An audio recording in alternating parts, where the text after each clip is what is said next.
It's your girl KV. I am back with I gotta do 2 episodes because y'all, when I say Xfinity internet is so trash, y'all. They had tech come out because we was having spotty issues.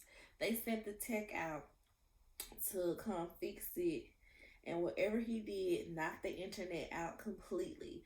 So last weekend we did not have internet from Friday to Monday, and I couldn't watch my shows. Thus, I couldn't record and upload. We have no internet, so I'm late. I gotta do 2 episodes of Love and Marriage Huntsville today, and then 2 episodes of Love After Lockup. But anyway, so getting started with that. Hold on. Okay, I'm in the meeting. Side note, y'all. My 2-year-old loves trolls and Queen Poppy and everything. And my parents gave her some money to buy herself a Queen Poppy costume. And it came yesterday, and me like a fool left the packaging on the couch. So when she go up there to have her breakfast and stuff, she saw it and made me put her on her Queen Poppy costume. So I've been texting my mama about this daggone Queen Poppy costume that she refuses to take off. I'm like, girl, you gonna be wearing this costume for the rest of the year, I suppose, because Halloween coming up, and then next month the Trolls 3 come out. So we gonna take her to see Queen Poppy, Queen Poppy, Queen Poppy. She love her some Queen Poppy, y'all. And my husband little feelings be hurt because he want her to like Moon Girl, like she like Queen Poppy. Which she do, it's just Moon Girl ain't got as much content as Queen Poppy slash Trolls. So he was like, why she didn't want to be Moon Girl for Halloween? Oh, baby, it's not that deep. She can be Moon Girl next year. So anyway, just a little, backstory on what's going on in my life right now. Also, I need some hair products. Y'all tell me what's good for like 3C curls, because I don't never really wear my curls out. So everything I've been trying is either too light or too heavy. Got my curls too tight or not holding the curls at all. So that's what I've been trying to figure out, what's gonna work for my curls to keep them soft but defined for 3C hair. So work with me on this journey here. So on to the review. We're just gonna call it like it is on the TV screen, which is season 7. Even though season 6 ain't have a reunion, and this is like season 6B, which they just filmed the reunion for, I believe. Episode 4, Town Hall Downfall. So this episode picks up where the last one left off, with Mel and Marcel having their argument still, child. Mel said, you don't want her to link up with a strong woman like me and get the strength to leave your lying, manipulative. And I was just like, ooh, she went there. She said it, which I feel like has validity. He doesn't want her to have these female friends and connections. He told Mel that they saw a flashback on that 2 weeks ago where he was like, we not finna be a power couple. She needs to be barefoot and pregnant in this house with these kids. Remember when he told her she must not love her kids to leave them with me? She must not love the kids. Who would leave their kids with their father? A lot of people, Marcel. A lot of people. So Mel was kind of right in that regards. He don't want her to have these strong women, especially Mel, who left her husband and is doing better. She don't need that example in her life, according to Marcel. So he talks about how, they back to the businesses. Well, I don't even know what you do, and your businesses have failed. Didn't you file for bankruptcy? She was like, you did too. She said, I filed for bankruptcy because my ex-husband filed for bankruptcy, and he wasn't gonna leave all that on me. If I had to pay something out, I was gonna put it on the bankruptcy too. I'm not playing that. And Marcel was like, me too. She was like, you haven't went through divorce. You filed for bankruptcy because your finances were in trouble. And he have nothing to say with that. So Next, she's like, you know that I do property preservation. You know that I've always done that. He was like, well, I didn't know you were still doing that. She said, my son, you commented on social media where I posted about one of my classes. So, like, what are you even talking about right now? And he's basically keep saying that your e-commerce, your t-shirts and you selling stuff, it only does well because you're on this hit show. You can't teach somebody how to have a platform of being on a hit show and being able to sell out their e-commerce. You can't teach that. They need that opportunity. So they just agreed to disagree. They said opinions aren't jabs. They are, especially the way y'all toss them. They're definitely jabs. And he goes on to tell her, okay, well, we got this town hall coming up to talk about the expo. And, we want you there. And Mel in the confessional, like, ain't that crazy? He telling me I ain't got no business sense, but he want my opinion on his business. That don't make no sense. And it don't. But Marceau never makes sense. And this whole conversation, and when they showed the flashbacks of all of the arguments that they've been in, because this was what, round 5, they said on the other episode. Marceau really, and I don't mean this in a like he would cheat with Melody right now, but Marceau has a thing for Melody. He don't want her as his woman, but he likes the woman that she is for somebody else. You know what I mean? He don't want no strong, mouthy woman in his household. But that don't mean if circumstances were different and this wasn't your friend's ex-wife and your wife's ex-friend, you wouldn't take her down. I feel like if he was a single man and she was a single woman and they didn't have these friendship ties and familial ties, he would be trying to run that. He would be trying to run that. He has a thing for Mel. And you can tell by the way he look at her. He'd be like, "Oh, you look good today, Mel." There's a little something there where he does admire her, and just can't admit it. I suppose.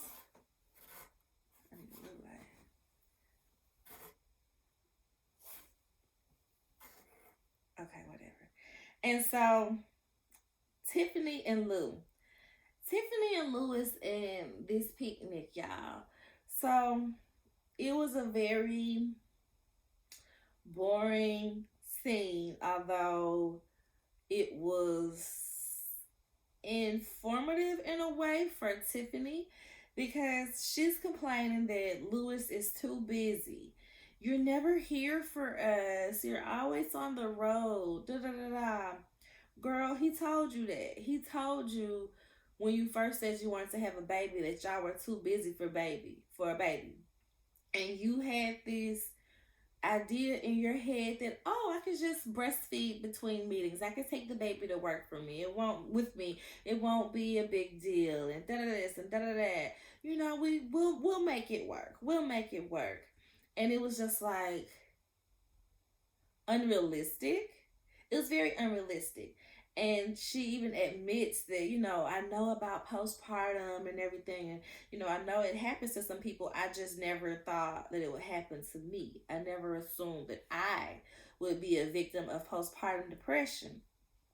She had this fantasy of what everything would look like. And she just was not realistic about the things. She was like, what'd she say? During her first pregnancy, I think he said, her older child is 15. I think they both have boys around the same age. So her child is 15, and she was like, well, I never remembered the hard times. I just remembered like the happy times and raising my 15-year-old, even if it was by herself because she was not with the father anymore. And it just all sounds so dumb, y'all. And I hate to say this, especially as a woman, especially as a woman with a child. I hate to say this about a woman struggling through her motherhood and her postpartum journey, but it's like, Tiffany, you too old, accomplished, and already a mother to have thought that this was just gonna be the perfect situation to have a baby. You were too busy. Your husband was too busy. He's on the road. Y'all not even fully connected for real, for real. Tiffany and Louis don't even give like, "Oh, I'm so in love with you" vibes. You know what I mean? So it's like to just have a baby because you want a baby. It was selfish of her. It was selfish, and that's not to absolve Louis of anything in this, because you getting her pregnant knowing that you wasn't gonna be there, knowing that you wasn't gonna change up, you living your dream, and that's fine. He's allowed to live his dream. As far as, he played baseball in the past, and now he's got a chance to coach baseball, even if that university is a couple cities over. He gonna do that. Even if he gotta travel with the team, he gonna do that. So not to say that he can't live his dream, but it feels like Louis is like, this whole thing was given. I told you so. What you want me to do? I told you so. And I honestly can't even blame him all that much, because Tiffany definitely gives, you got to show her better than you can tell her. So this was his way of, okay, well, if you want to argue about this baby all the time, we gonna stop the arguing about the baby, and we just gonna have the baby, and you can see for yourself. And that's literally what happened, y'all. What is, y'all? I think it's a cat. It's a cat that's always running through my yard, and they be trying to like torment my dog. Well, it's like three cats actually, but it's been just one cat this morning. And I keep seeing it in my peripheral, and it keeps throwing me off every time I'm near the window. It just be floating around the backyard. But anyway, and she goes on to say, she didn't realize the minor things that Louis did, as far as unloading the dishes from the dishwasher, putting the laundry away, making sure the dogs are taken care of. She didn't realize and appreciate it until she didn't have it, because now Louis is not there as much as she would like for him to be. And also, when Louis is there, he's taking care of the baby. He's doing his part being a dad, so he can't tend to the house like he would usually tend to the house. And like I say, it's hard to feel bad for her, because it's like, what you want us to do when everybody, from your husband to your co-workers to the fans, told you you got this idea of what it's gonna be, and it's not gonna be like that. Like, children are hard work, y'all. So that's Tiffany and Lou. Next, we see, what's next? We are at the town hall. And this scene was so extra and so crazy, y'all. So we opened up this scene, everybody's getting there, and Marcel is basically talking smack about Mel only selling merch because of her platform, and the production's so funny. Because he was like, she only is able to do that because of her platform, and production puts in like the little opening scene music, the opening show music with the little Love and Marriage Huntsville across the screen. I said, y'all petty for that one. And so Kimmy walks in and was like, oh, what y'all talking about? What y'all talking about? They fill Kimmy in. And then Mel walks in, and they basically like, so Mel, what's your opinion? He said y'all had lunch and y'all talked about this and da da da. So what you say? I'm glad you're here. What you say? What you say? Mel was like, first of all, hello. Thank you, Mel. Get them in line, because they was doing the most in that moment. Mel was very much bombarded with all of this mess. And so, she was like, yes, me and Martell, we went and had coffee and we discussed this, and he did apologize. It took a bit to get there, but he did apologize. And y'all, the way Tisha had looked at Marceau when he said he had lunch with Melody, she cannot stand that lady. And it's like, I don't even remember for real what Tisha's beef with Melody is. I really can't remember what reason she has to be mad at Melody. I really don't, cause she wanted Melody's blueprint. How are you able to be such a great mom and a great wife and a great businesswoman? Give me your blueprint. Took the blueprint and ran with it. Took it and ran with it, y'all. So I think it's the fact that what I mentioned, Marceau kind of having this little this little slick crush admiration, for a male. I think that is the underlying issue that Tisha has with Melody. Even if it's something that Melody said or did in the past as well, the underlying issue is that Marcel respects Melody and admires her in a sense, because they were basically begging Melody to be a part of the daggone expo, as Tisha would say. And the only thing that backed them up off of her is the fact that she said, "I send you my booking fee. I have a booking fee. This is what I do for work. And you want me to do it for free for y'all when we not even cool like that?" No. So she knows that her husband admires that lady. And I think that's a part of the underlying issue that we see, especially in this scene. So they get to the feedback. Melody suggests breakout sessions. Tisha was like, "Oh, well, when we talk to the participants," something crazy she said in a roundabout way, "we planned on doing breakout sessions, but we did away with it because the participants, yada, yada, yada, blah, blah, blah." Stormy says she needs a motivational, she wants to see a motivational component. And Marcel is like, "Well, I feel like that's a waste if we just motivating them and that's all we doing, and then they just go on and still don't have the information that they need to truly succeed." And they're like, that's not what I said. That's not what she's talking about. Yes, get this information. Yes, get the CPAs and this and the attorneys information, and get all the information about what you need to do stepwise, strategically for your business. And then at the end, you come in and you motivate the people and say, "You got this, you can do this," just so there's also that people don't feel defeated because they're getting all this information that they didn't know that they needed, and they don't know where to start. Because that's the thing. People can be overwhelmed with information. So I think the motivational component could be a good part of it as well. Even though it seemed like the panel didn't understand the assignment, y'all. Tiffany was out there front row, like, answering questions because they didn't have the answers to it, which was so funny to me, because it's like, did y'all not? Anyway, we know they didn't. So anyway, Mel said that it needed to be what Courtney said.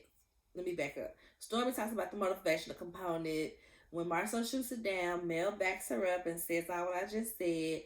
And Marcel doesn't want to talk to Stormy anymore. He said Courtney's wife. He calls her Courtney's wife instead of addressing her directly. Courtney was like, "Well, I think you should let Tisha talk. You should let Tisha talk. She the better organizer. She better this, that, and the third. You need to let Tisha talk." Tisha just sat there looking crazy. And then Mel said that it needed to be better organization, like the payments and, the booth space, how many vendors it's going to be, etc., etc. Tisha told her, "Well, we're not here for that. We're talking about the actual event. We're not talking about the beforehand and how we got there." And Melody was like, "What you mean you're not talking about the before you got there? That's a part of the event. Like, you need to have feedback about it all." Tisha just wanted to shoot down whatever Mel had to say. In a nutshell. So next, they're like, "Okay, we're going to take this feedback and we're going to, we value the feedback and everything, yada, yada, yada." Tiffany says, even the women's feedback?" Marcel going to tell Tiffany, "Even if you aren't valued at home, you're valued here." He is such an a-hole, y'all. He is such an a-hole. And this is where Stormy was like, "See, there he go again, acting like a bee. And he was like, I am a bee. I am." And she was like, "A bad one too. I'm going to get you a wig." And nobody says anything to Stormy about constantly calling this man a B word. Like, everybody just kind of sitting there like,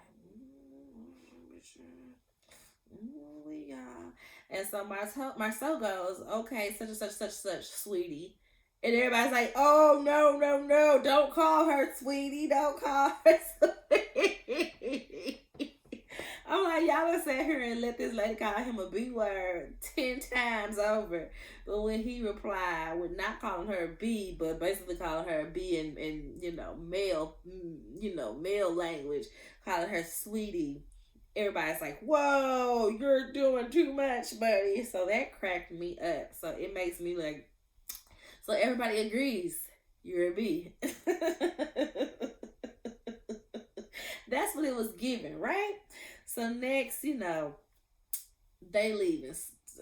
Courtney was like this the whole time. Courtney was looking like if he come out his neck sideways, one time it's on and popping. Courtney came in there sitting already, period. And Stormy came in there ready for war as well. So he's like, Mr. and Mrs. Steele, thank you. Thank you guys for your services, basically. Letting them know I don't need y'all here no more. Which looked like they was already getting ready to go anyway. Because they was like, we don't need to be here. We need to be here. And he was like, Courtney said, I'm Beasley, right? She's Steele. Like, don't call me Mrs. Steele. Like, stop it.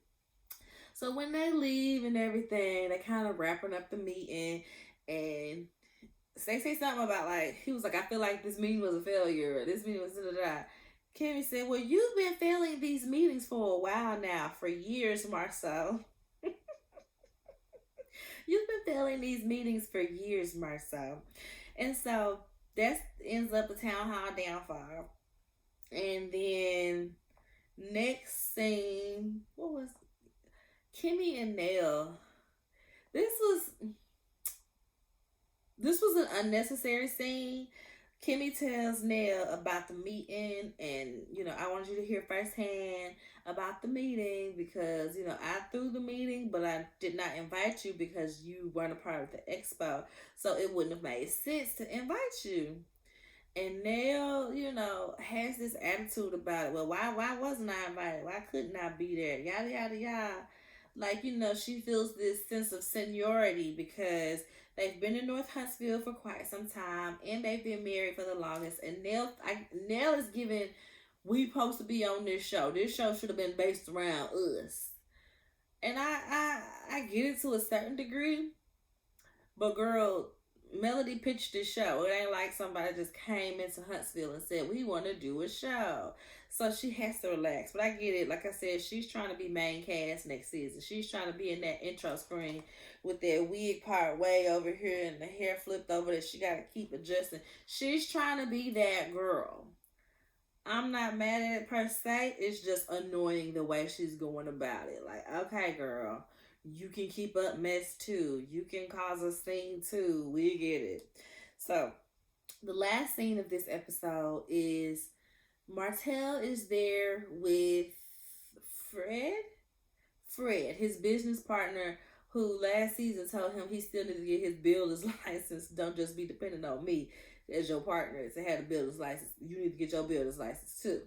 And Chris Fletcher pulls up on them. And he asks him, so when are you moving out? He said, a week and a half. In a week and a half, didn't you give me 2 weeks? Your 2 weeks is up tomorrow. And Fred is butting in like, man, why you doing them like that? Why you doing them like that? Da-da-da. Fred, stay out of this. You do not know what's going on. You just inserting yourself to make sure we know that you still a part of this scene. But don't be standing up for Martell because you already know how he can use people because he's using you for your builder's license. So don't even get involved. And Chris keeps pressing Martell, rightfully so, about moving. You gonna be going by the first? No, I'm not gonna be going by the first. And he tells Fred, because Fred is kind of like, why you doing, I like you, but why you doing my man's like this? And Martell's like, it's fine, I already got a place. And he's like, oh, okay. And then he asks Chris, so you gonna, get the trucks and help me? Chris said, I can do that. I sure will help you get up out this house. Yes, I sure will. When you want me to be there? Yes, we will help you get up out this house, okay? Chris is fed up and annoyed, and rightfully so, because Martell is definitely using him in the sense of, that's his friend, and he feel like he won't allow the owners to evict him. But I feel like at this point, if Martell not at that house, in a week, they need to go ahead and be like, no, you can't just keep paying month to month rent if we ask you to be out. We are not going to accept it and we are going to evict you. Period. Period. So next they get back to the business expo. And they talking about how Marceau was ragging on the Holtz, basically, about their business acumen. They don't have their businesses that they once had. Why would I allow them to be speakers? Mel just do t-shirts. Why would she be a speaker? Fred said, but I was just at the BBC, which is the Black Business Caucus, something like that. I was at the BBC last year, and Mel was a speaker on a panel, and she did and she did real good. And Martella's like, yeah, she always does good. She would have been the best speaker that he had up there. Like, I don't know why he keep trying to diss her. So he was like, when we met, talking about Marceau, not there, but you know how people speak. When we met, you was in the big suits working at the movie theater. Yeah, I had choked on my water at that point because it was hilarious. And he's going on about how the Hulks basically made the skies, and I'm not saying that I agree, but it definitely feels like they helped them get their leg up to be who they are today. It seems like that. Marcel may have had, experience in the past with contracting or whatever it is, building that he does, whatever. But like you said, you was working in a movie theater until we came along and started this business, started Scope, and I let you buy me out of Scope, and that's how y'all came on y'all come up. They wouldn't be nothing without the hopes. And Martell says they use this but won't acknowledge it. Like, which was crazy to me because it's like Chris Fletcher is right there. You're using him but won't acknowledge it. So what are we talking about now? All right. Anyway, that's the end of episode 4. And episode 5 opens up with the same scene where he's talking about, he's still Vincent. He mad. Martell out mad. He got puffed up in the chest at this point. He's like, everything y'all got, that mess can be taken away in many ways. God don't play and neither do I. Da da da da da da. And Chris Fletcher said, okay, Mayweather. Which cracked me up because it did like break the tension of the scene and everything. And Marcel kind of made a face at first like, what? And then he just laughed it off because he just like, you right, let me calm on down. And he's like, you know what, the girls getting their hair done. I gotta go get the girls, so I'll catch up with y'all later. All right, we will see you later. Next we see Letitia is with her daughters, Macy and Mila, and they are packaging orders for their hair care products, which cracked me up because I remember on the last episode where we learned, not the last episode, but the episode where we learned about the girls having the hair care products, people were like, they just putting their label on somebody else's stuff. You can see it right there on the table. So that cracked me up. And she claimed that they've been doing this for like 4 to 5 years. But I'm like, y'all just putting y'all label on somebody else's stuff. What is 4 to 5 years of planning for that? But okay, we'll let Tisha have this. We ain't heard nothing about a hair care line until Mel came out with her beauty products. And like I said, she took the blueprint and ran with it, y'all. And ran with it. So Marcel come in there, basically tell them they not working hard enough. Why the girls ain't working hard enough? This they business. They need to be doing that. Look like you and Angela doing all the work. Yep. And she's basically like, we can't make it so hard that they don't want to do it. So we have to find the balance in them running their own business and them being interested in running their own business. He ain't trying to hear that though. He's drill sergeant coming in there to put his foot down. So next, they talk about how Tisha and Stormy had a meeting at Black about her calling him a B word. And she was like, I think he was very, very, very disrespectful. Stormy's like, so would you not like for me to do it again? I would like for you to not call him a B no more. Okay, well, I'll work on that. But when he does start acting sassy, what can you do to help, calm the situation situation down. And this is like, you can tell Tisha is just standing up for Marcel because that's what is expected of her. She's the wife and she's not supposed to let nobody disrespect him. But it's definitely giving, I want Stormy around so that she can call him out when he needs to be called out. That's what it's giving. It's still giving that. And he's basically like going on and on about how he does respect her. He doesn't poke at her. He doesn't see that CEOs have a gender. A woman can be a CEO. A man can be a CEO. It don't matter. Yada, yada, yada, blah, blah, blah. But he's basically like, well, I don't value that relationship enough to care about how he approaches it, basically. And Tisha's like, but I like Stormy. But I like Stormy. And he's like, you can like her? Okay. That ain't got nothing to do with me. So next we see Kimmy and Andrea.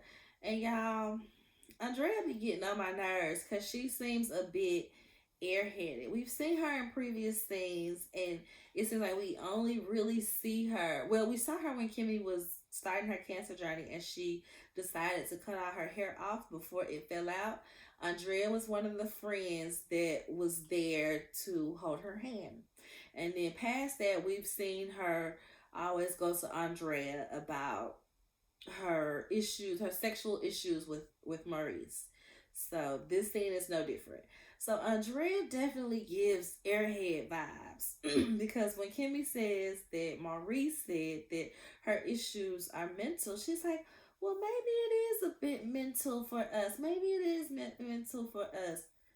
You didn't go through cancer, baby. You're not going through what she's going through. You're not on these medications that she has been on. Your body is not out of whack trying to get back on track. Don't lump yourself in this. Yes, she is still a woman and there may be some insecurities with that, but this still is not that exact situation, okay? She is chemically different with this medication in her after going through radiation, after going through chemo, and now being on this medicine. Kimmy said doctors actually prescribe antidepressants with these meds. So no, it's not all in my head. And Andrea's like, okay, okay. And Kimmy does go on to say that it might be a smidge mental as well because she does not feel pretty.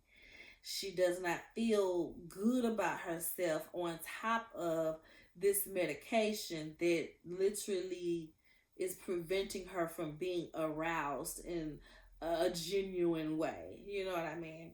So Andrea shows her, oh, I got you these sex toys to spice it up. And I got this and I got this. And I think you should do a boudoir shoot and talk to a sex therapist. Now, I could appreciate her saying that as far as doing the boudoir shoot.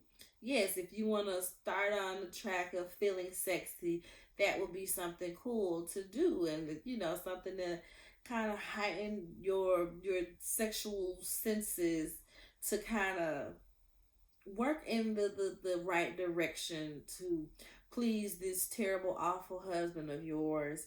And it's also the sex therapist. Like, yes, y'all need to talk to somebody else, an objective person who can really tell him what's going on here because he truly does not get it. And it is so upsetting, you guys. It is so upsetting. So next, we see Tisha and Marcel are at Black and they are planning like a casino night, bet on Black. And they're shooting a promo for this. And he's like, you know, lean on the table. And she's like, trying to lean. And he's like, no, don't lean like a housewife. You know, lean kind of sexy. Lean like a single lady. She's like, I don't know how to do that. I haven't been single in a while. And I don't do sexy. It's not my love language. He was like, we are not talking about love languages, girl. What are you talking about? She should just be saying stuff. You can tell he was annoyed with it too. And the first thing that popped in my mind is, see, this is where, if y'all was still friends with Mel, where she would have came in handy. Because Mel, she has the sex appeal. She could pose, she could do the flirty looks and all that. Her being there would have definitely helped Tisha because Tisha just looked awkward throughout the whole thing. And it was just cracking me up to no end. So Marcel trying to get over there and kind of coach her through it. And then they talk about how they have a foundation, the Letitia and Marcel Scott Foundation, and under that foundation they have a lot of sub foundations, I suppose.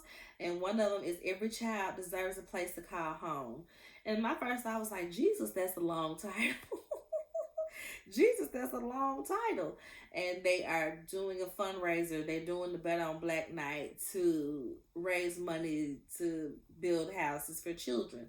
And I'm like, oh, okay, so this is the GoFundMe or whatever that Melody was talking about with Nell in the previous 2 episodes ago that only had like a few $100s on there. They're trying to raise money for that. So they're shooting this commercial, and when they get ready to shoot it, teacher talking about we only doing one take. We one take people. Da, da, da, da. They did terrible, y'all. I think it said they took 15 takes. They were just so awkward. They could not really feel comfortable in themselves to just really get it. They got it eventually, kind of, sort of, but you can tell it took a lot to get them there. And this scene made me think of, I can't think of who it is. I think it's Jamie That's Me, who I always said people that be having all these nonprofits be scammers. So to know that they got a foundation with all these sub foundations up under it while y'all going through a fraud thing, even though that might be, totally separate, it just makes you look at it like, what's this fraud lawsuit about again? It's $5 million. What exactly are the details of that? Okay. All right. So next we see the guys again, but this time trade out Fred for Marcel. Marcel goes over to Martel's house to talk to him, and he tells him, like, if Melody wanted to speak, she would have spoke. Like I said, they was begging that girl to come be a speaker on that daggone panel, and she was just like, oh, I think I got a performance that day. Oh, I don't think I'm gonna be busy. I think I'm gonna be busy. I might be able to attend, but I don't think I'll be able to get there in time to speak. Which, like she said, if she wanted to speak, she would have been speaking at that daggone expo. So he's like, basically, don't downplay her. You know she's that girl. Stop all that mess. So next, Fletcher, in the middle of the scene, Fletcher calls Martel to let him know he was there and was putting his for sale sign in the yard. And Martel was like, I thought it was already sold. I thought it was sold already. What you mean you put your for sale sign up? Yada, yada, yada. Martel, that does not matter. That is of no concern to you. If the owner and the seller said you need to be out, you need to be out. Regardless if they just put it on the market, if it's been on the market, it does not matter. You need to be out of their house. You don't have the right to just squat because you want to. So Fletch comes on in because he's like, shoot, I'm here to take, boy. What you mean? I'm here to be in this scene too. Don't play me. Come open this door. Like I said, Nell and Fletch, they gonna be on this show. They better be in the intro next season because they better be in that intro next season. You heard it here first, Carlos King. And so they get back to talking about the expo because Marcel's basically like, yo, you went in and told all this information wrong. Fletch said, what information I relayed wrong? That's exactly how the conversation went. And Marcel tries to lie and be like, well, when I first said the comment about the t-shirts, y'all laughed. He said, no, we didn't. Which they didn't. They was offended and they was both looking at him like, you ain't gonna come at the hosts. Like, nah, that's what we not gonna do. So Marcel keeps centering things around having a platform. Well, she wouldn't be successful if it wasn't for this platform. She wouldn't be successful if it wasn't for this platform. And I wouldn't pay you because you don't want to talk about your downs, he says after Martel. You don't want to talk about your downs. You can't talk about, any failures you've had in business. And I feel like people need to hear about those failures. I talk about my failures in business and it makes me relatable and it makes people, feel better about where they are and where they want to be. And Martel tells him, you ain't talking about your bankruptcy till I was talking about my bankruptcy. So what do you mean? And then they get into this long argument, y'all, about scold, and well, if you was doing me a favor, why did I have to buy you out of scold? And we was friends doing business, it wasn't a favor, and you ain't give me nothing, you ain't never gave me no money. I did loan you money, you paid me back in installments, and no I didn't, you're this and you're that, I'm your better friend, I'm a better friend to you, yeah. It was just so ridiculous, y'all. I truly could not stay focused on the foolery. I really couldn't. I just was so tuned out. I could not take it. I could not take it.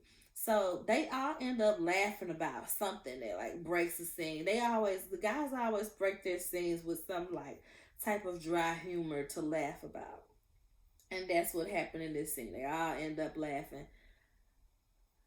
I wanted to pay attention to be able to better review that, but it was truly just them going back and forth on who's the better friend, who's done more for each other, and just two bitter Bettys bickering back and forth, back and forth. And so the last scene of this episode is Kiki and Melody and her 27 bundles in her head, and they talking about the expo, and Kiki says Marcel was different before the money. He was different before the money, and just kind of these little comments about Marcel, because Kiki not getting along with Tisha and Marcel right now. And Melody asks her, "So how are you and your cousin? Are you and Tisha in a better place?" And she was like, "I mean, we were getting to a better place, but not really." And it's like, well, how would you expect for y'all to get to a better place if you spreading these rumors, whether true or not, about Marcel? And then she brings it up. Marcel is allegedly cheating and had a threesome with some girl. They bleep out her name. They don't say her name, but allegedly he done had a threesome with this girl. And Melody is just like, ooh, ooh, ooh, ooh, ooh. She might as well have did the charade. Ooh, ooh, ooh,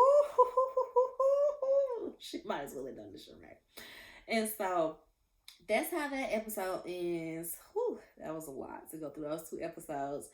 And it's gonna be this episode, not that it was a filler per se, but I'm ready to get to next week's episode where Tisha and Kiki get into it and Kiki fling that drink across the table and all of that. I'm ready for that episode. So this episode felt like get to the beef. We want to see what was in all our previews. So make sure you like the video, comment, subscribe to the channel if you're not already. And yeah, y'all, I will see y'all on the next video. And Xfinity better not be playing again, y'all, because I gotta get these videos out on time. I can't be watching this stuff a week late because they messing up my schedule as far as TV and work goes. But anyways, bye.